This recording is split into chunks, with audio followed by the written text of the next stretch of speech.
Assalamualaikum warahmatullahi wabarakatuh. Halo teman-teman semua. Kali ini kita akan mempelajari mengenai tanaman C3, C4, serta CAM. Untuk yang pertama kita akan mempelajari mengenai transfer elektron. Apa sih itu transfer elektron? Nah, transfer elektron ini merupakan salah satu tahap dalam proses respirasi aerob pada katabolisme. Nah, sebelumnya kita akan mereview mengenai proses katabolisme terlebih dahulu. Nah, katabolisme merupakan perombakan molekul kompleks menjadi molekul sederhana.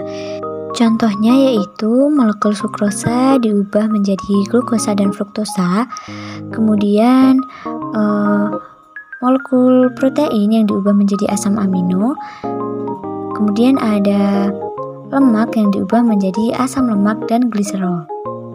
Nah, contoh dari katabolisme itu ada pada pencernaan makanan serta respirasi sel, baik itu aerob maupun anaerob. Nah, untuk respirasi aerob itu sendiri merupakan proses perombakan glukosa untuk menghasilkan ATP dengan bantuan oksigen. Nah, aerob ini terjadi di dalam sel terdiri dari 4 tahap. Yang pertama itu ada glikolisis, kemudian ada dekarboksilasi oksidatif, ketiga ada siklus Krebs, dan yang terakhir ada transport elektron. Untuk tahap transport elektron itu sendiri atau yang sering disebut sebagai tahap fosforilasi oksidatif terjadi pada krista mitokondria atau lipatan pada membran dalam mitokondria. Lipatan dalam mitokondria atau krista dapat memperluas permukaan membran sehingga memungkinkan untuk meningkatkan laju produksi ATP. Mari kita lihat lebih dalam bagian dari krista mitokondria. Nah, pada krista mitokondria terdapat 4 kompleks protein, di mana kompleks 1, 3, dan 4 merupakan pompa proton.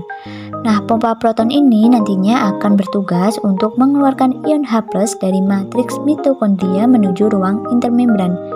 Selanjutnya terdapat elektron carriers atau komponen pembawa elektron yang akan menyalurkan elektron hasil perubahan NADH2 dan FADH2. Kemudian ada elektron carriers di sini dilambangkan sebagai Hi dan C, di mana Hi adalah ubiquinon dan C adalah sitokrom.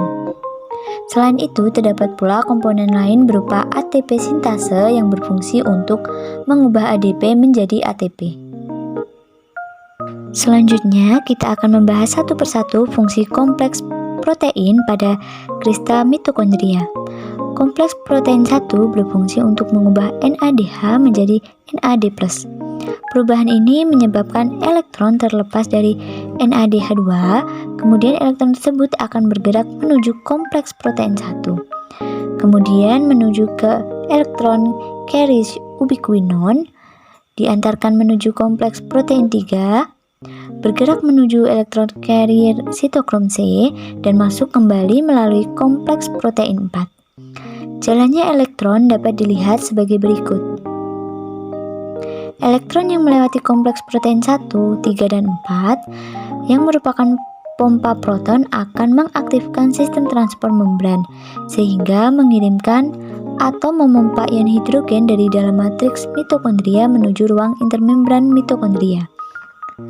Masing-masing pompa proton akan mengirimkan 1 ion hidrogen sehingga dari 1 molekul NADH2 ini akan diubah menjadi NAD+, akan melepaskan 3 ion hidrogen. Ion-ion hidrogen yang terdapat di ruang intermembran akan membuat ketidakseimbangan ion positif dan negatif antara ruang intermembran dan matriks mitokondria.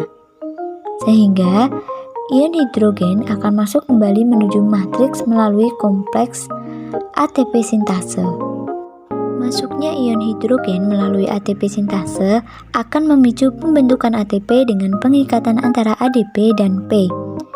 Tiap 1 ion hidrogen yang melewati ATP sintase akan menghasilkan 1 ATP, sehingga dapat disimpulkan bahwa 1 hidrogen menghasilkan 1 ATP, 1 NADH melepaskan 3 ion H+, sehingga 1 NADH akan menghasilkan 3 ATP.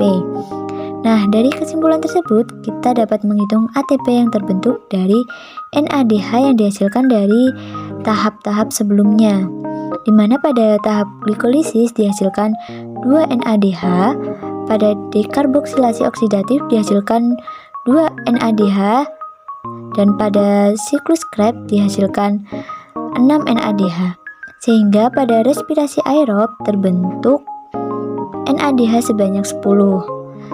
Sedangkan pada FADH2 akan diubah menjadi FAD pada kompleks protein 2. Sama seperti NADH, pengubahan FADH2 akan menyebabkan elektron terlepas, di mana elektron tersebut akan bergerak menuju kompleks protein 2, kemudian menuju ke elektron carrier ubiquinon, selanjutnya diantarkan menuju kompleks protein 3, bergerak menuju elektron carrier sitokrom C, dan masuk kembali melalui kompleks protein 4. Jalannya elektron dapat dilihat sebagai berikut. Elektron dari perubahan FADH2 hanya melewati 2 pompa proton, yaitu kompleks protein 3 dan 4, sehingga ion hidrogen yang dikeluarkan berjumlah 2. Masing-masing ion tersebut akan memasuki ATP sintase untuk proses pembentukan ATP. Dari perubahan FADH2 dapat disimpulkan bahwa satu FADH2 menghasilkan 2 hidrogen, sehingga satu FADH2 akan dihasilkan dari tahap sebelumnya, di mana FADH2 yang hanya dihasilkan pada siklus Krebs sebanyak 2. Nah, 2 FADH2 ini akan dikalikan dengan 2 ATP, maka terbentuklah 4 ATP. Sehingga jumlah ATP yang dihasilkan dalam transport elektron dengan perubahan NADH2 dan FADH2 adalah sebanyak 34 ATP.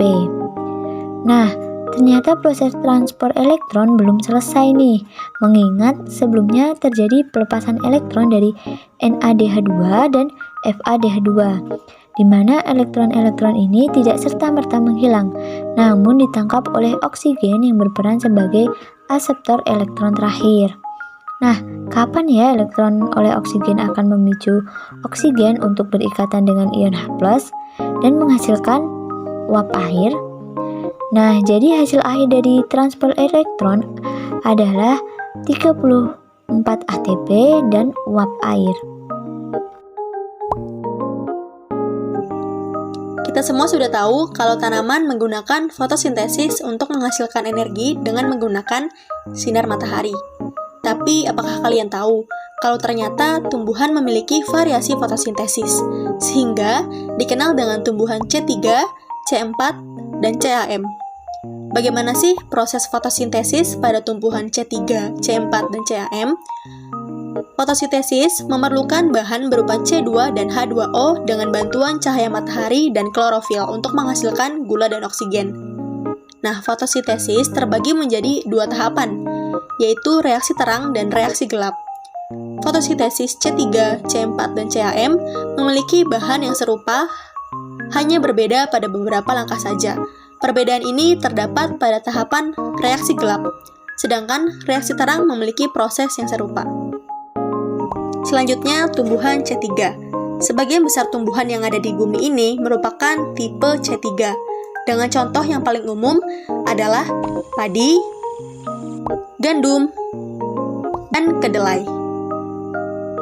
Alasan kenapa disebut dengan C3, karena pada proses reaksi gelap atau siklus Kelvin, enzim Rubisco akan mengikat CO2 dan menggabungkannya dengan RUBP atau ribulosa bifosfat, sehingga menghasilkan senyawa berkarbon 3 yang disebut dengan 3-fosfogliserat. Selanjutnya, 3-fosfogliserat atau molekul berkarbon 3 ini akan melanjutkan serangkaian reaksi siklus Kelvin untuk melepaskan glukosa. Sehingga C3 merupakan sikatan dari karbon 3 yang merupakan produk pertama pada saat fiksasi karbon. Nah, gambar ini merupakan jalur tipe C3 yang kita kenal sebagai siklus Kelvin. Tipe C3 ini terjadi di mesofil daun. Pada saat terjadi proses fotosintesis, stomata pada daun akan membuka sehingga CO2 dapat masuk, sedangkan oksigen akan keluar. Tapi pada saat kondisi panas, tumbuhan C3 akan menutup sebagian stomatanya untuk mengurangi penguapan. Nah, sehingga CO2 tidak dapat masuk dan konsentrasi CO2 di dalam jaringan perlahan akan berkurang dan oksigen akan meningkat. Hal ini memicu terjadinya fotorespirasi yang kurang menguntungkan bagi tumbuhan. Fotorespirasi adalah pernafasan sel-sel tumbuhan yang terjadi karena adanya cahaya dan juga sel-sel tersebut melakukan fotosintesis pada saat yang bersamaan. Jika dalam kondisi normal, enzim ribosco ini akan mengikat CO2 dan akan menggabungkannya dengan RUBP untuk menghasilkan senyawa berkarbon yaitu 3-fosfo. Pada fotorespirasi, ribosco ini akan mengikat oksigen dan akan melakukan siklus Calvin untuk menghasilkan senyawa berkarbon 2 yaitu 2-fosfoglykolat. Nah, 2-fosfoglykolat ini selanjutnya akan dipecah oleh organ, peroksisom, dan mitokondria untuk menghasilkan senyawa yaitu CO2. Walaupun CO2 yang dihasilkan dari fotorespirasi dapat digunakan untuk fotosintesis, investasi energi dan energi yang digunakan tidak sebanding, sehingga fotorespirasi merupakan proses yang sebenarnya kurang menguntungkan bagi tumbuhan. Padi, kedelai, dan gandum merupakan tanaman pertanian yang juga dapat mengalami fotorespirasi. Peristiwa ini tentu saja akan menjadikan hasil pertanian menjadi kurang maksimal, karena tumbuhan menggunakan energi yang lebih untuk proses yang kurang diperlukan. Tumbuhan C4. Contoh tumbuhan yang masuk ke dalam kategori C4 adalah jagung dan tebu. Kenapa sih disebut dengan C4?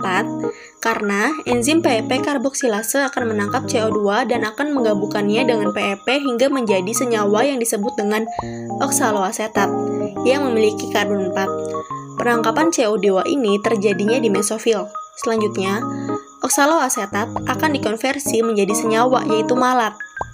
Malat akan menuju ke seludang pembuluh untuk dikonversi menjadi pirufat dan CO2. Pirufat akan kembali ke mesofil untuk menjadi PEP kembali dan CO2 akan berada di seludang pembuluh. Anatomi daun krans yang merupakan tipe dari tanaman C4. Anatomi krans adalah struktur khusus pada tanaman C4 di mana sel-sel mesofil berkerumun di sekitar sel seludang pembuluh, membentuk seperti cincin. Nah, anatomi daun krans ini memiliki klorofas di dua tempat yang berbeda, yaitu di mesofil dan seludang pembuluh, sehingga disebut dengan dimorfik. CO2 yang ada di seludang pembuluh akan melanjutkan reaksi siklus Calvin sehingga menghasilkan senyawa, contohnya glukosa. Hal yang harus diingat adalah C4 merupakan singkatan dari karbon 4, yang merupakan produk pertama pada saat fiksasi karbon. Selain itu, yang perlu diingat juga, tipe C4 terjadi di dua tempat yang berbeda, yaitu di mesofil dan seludang pembuluh. Hal ini akan menjadikan konsentrasi CO2 di seludang pembuluh sangat tinggi, sehingga dapat mencegah terjadinya fotorespirasi yang kurang menguntungkan. Tumbuhan C4 umumnya hidup dengan kondisi cuaca yang panas dengan intensitas cahaya matahari yang tinggi. Tumbuhan CAM.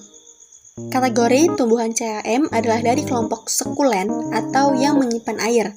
Contohnya seperti lidah buaya, kaktus, dan nanas.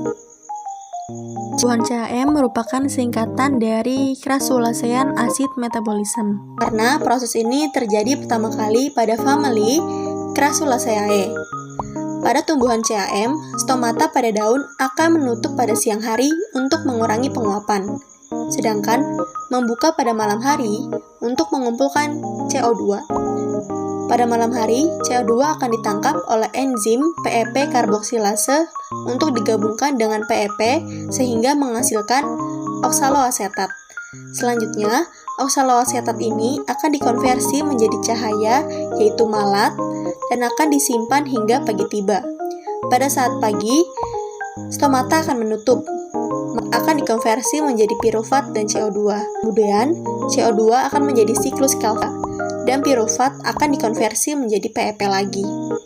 Nah, hal yang harus diingat, pada tumbuhan CAM ini terjadinya di mesofil daun. Tumbuhan C4 dan CAM ini memiliki kemiripan, di mana CO2 tidak langsung memasuki siklus Calvin, melainkan dikonversi terlebih dahulu menjadi senyawa lain. Bedanya jalur C4 ini terjadinya pada tempat yang berbeda, yaitu pada mesofil dan seludang pembuluh. Sedangkan pada jalur CAM ini terjadinya pada waktu yang berbeda, yaitu pagi hari dan siang hari. Nah, untuk jelasnya, di sini terdapat tabel perbedaan pada tumbuhan C3, C4, dan CAM. Oke, kita akan membahas tentang reaksi terang. Jadi, apa sih itu reaksi terang? Reaksi terang merupakan tahap awal fotosintesis yang mengubah energi cahaya matahari menjadi energi kimia dalam bentuk ATP dan NADPH. Jadi yang harus diingat adalah tahapan reaksi fotosintesis memerlukan cahaya matahari. Dari penjelasan tadi, teman-teman pasti udah tahu apa itu reaksi terang. Lalu, pada tahu nggak nih, gimana sih tempat terjadinya reaksi terang? Nah, tempat terjadinya reaksi terang terjadi di membran tilakoid. Jika diperbesar, penampakan membran tilakoid akan terlihat seperti gambar berikut. Di dalam tilakoid ini terdapat fotosistem. Fotosistem ini merupakan seperangkat alat untuk menangkap foton atau cahaya matahari. Ada dua jenis fotosistem, yaitu fotosistem 1 atau dikenal sebagai P700 karena mampu menyerap cahaya dengan panjang gelombang 700 nanometer. Dan terdapat juga fotosistem 2 atau dikenal sebagai P680 karena mampu menyerap cahaya dengan panjang gelombang 680 nanometer. Pada membran tilakoid juga terdapat pembawa elektron yang terdiri dari plastokoinon atau Pg, kompleks sitokrom atau CYT, plastosianin atau PC, dan ferredoksin atau Fd. Dari keempat komponen tersebut yang bertugas untuk membawa elektron. Namun teman-teman juga harus tahu nih, selain itu juga terdapat NADP reduktase yang akan membantu menghasilkan NADPH, dan ada ATP sintase yang menghasilkan ATP. Jadi reaksi terang ini terbagi menjadi dua, yaitu fotofosforilisasi non-siklik dan fotofosforilisasi siklik. Tadi sudah dijelaskan bahwa terdapat fotosistem 1 dan 2. Fotofosforilisasi non-siklik ini melibatkan fotosistem 2 dan fotosistem 1. Sedangkan fotofosforilisasi yang siklik itu hanya melibatkan fotosistem 1. Langsung aja kita bahas bagaimana sih pembentukan ATP dan NADPH. Jadi energi foton yang berasal dari cahaya matahari akan diserap fotosistem 2 atau P680, yang selanjutnya energi foton dari cahaya akan memicu eksitasi elektron atau terlepasnya elektron dari P680 yang akan di aseptor primer. P680 akan mengalami kekosongan elektron yang menyebabkan fotolisis air, yaitu H2O akan diurai menjadi 2 ion hidrogen dan setengah atom oksigen dan 2 elektron. Dua elektron ini akan menuju P680, akan mengisi kekosongan elektron agar tetap stabil.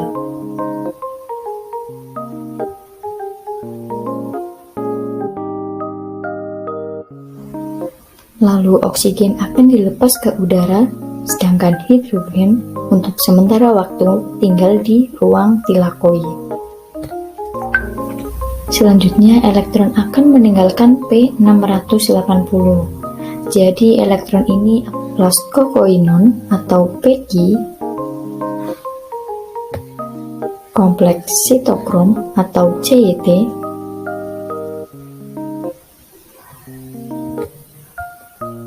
dan plastoksianin atau PC.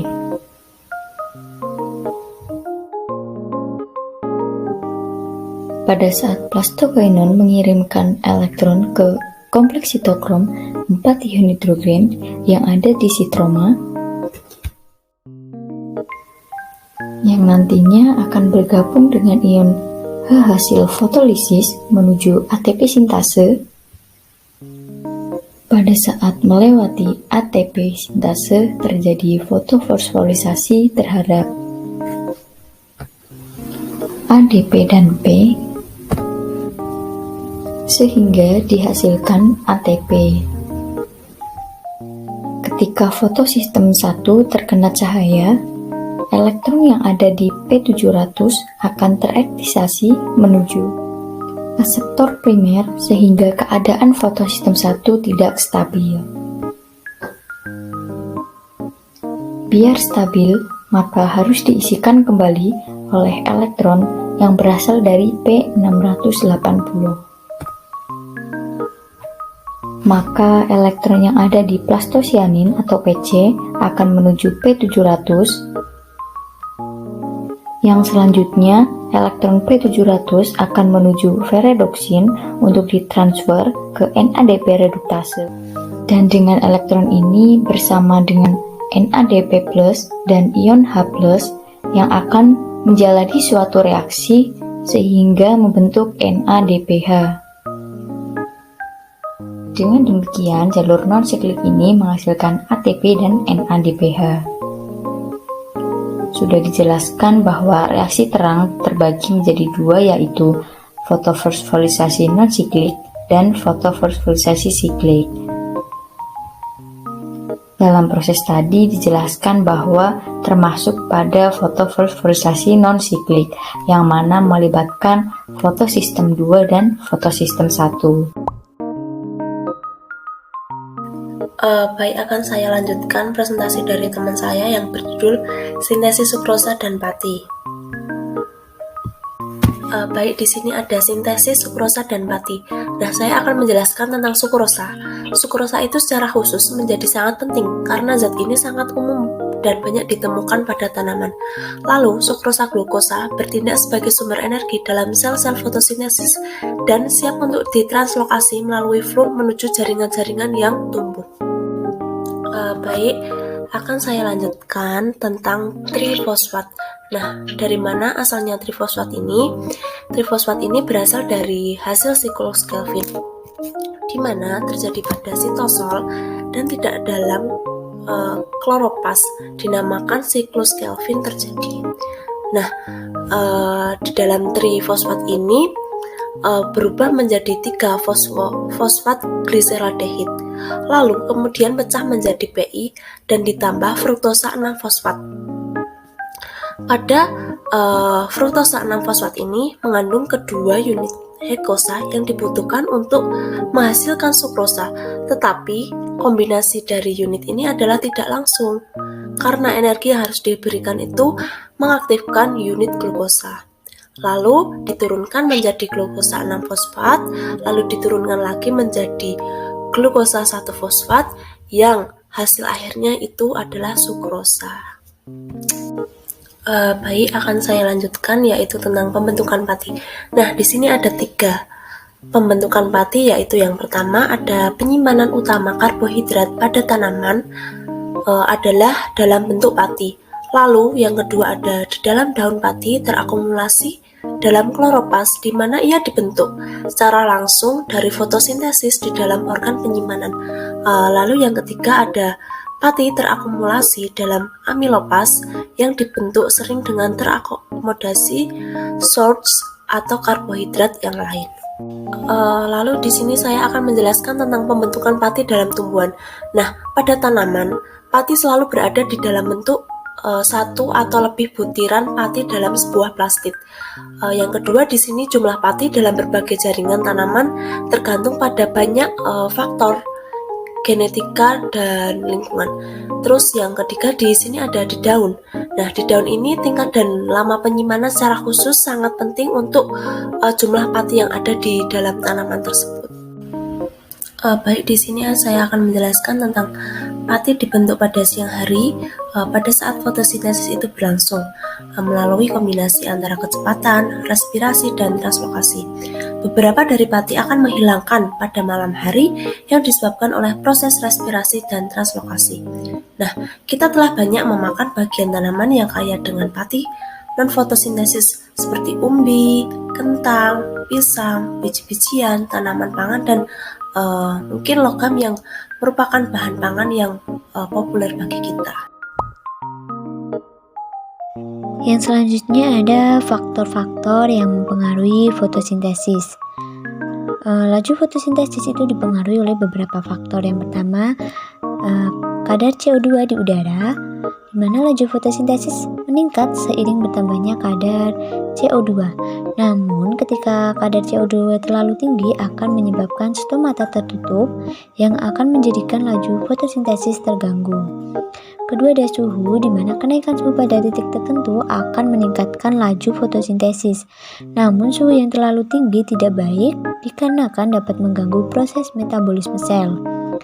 Ketiga, ada cahaya, di mana seperti yang kita ketahui bahwa energi cahaya yang diserap oleh tumbuhan itu bergantung pada intensitas cahaya, panjang gelombang cahaya, dan lamanya penyinaran. Semakin rendah intensitas cahaya, maka nantinya semakin rendah juga laju fotosintesis, dikarenakan energi yang diserap oleh tumbuhan tidak mencukupi untuk melakukan fotosintesis. Panjang gelombang setiap spektrum warna itu memiliki perbedaan, sehingga fotosintesis suatu tumbuhan tergantung dengan jenis klorofilnya. Kemudian, ketika penyinaran dilakukan secara terus-menerus, maka terjadi fotosintesis secara terus-menerus juga. Yang selanjutnya ada faktor air, di mana jika tidak terdapat air, maka pembentukan karbohidrat dapat terganggu. Faktor selanjutnya adalah kadar oksigen, di mana semakin tinggi kadar oksigen, maka akan menghambat proses fotosintesis. Selanjutnya ada kandungan unsur hara, di mana kandungan unsur hara dalam tumbuhan juga menghambat laju fotosintesis. Karena ketika kebutuhan unsur hara ini tidak tercukupi, maka laju fotosintesis akan terhambat. Selanjutnya ada klorofil, di mana semakin banyak jumlah klorofil yang dimiliki suatu tumbuhan, maka laju fotosintesis akan semakin cepat. Terima kasih sudah menyaksikan pemaparan materi kami. Semoga ilmu yang kita dapat bermanfaat dan memberikan keberkahan. Tetap semangat!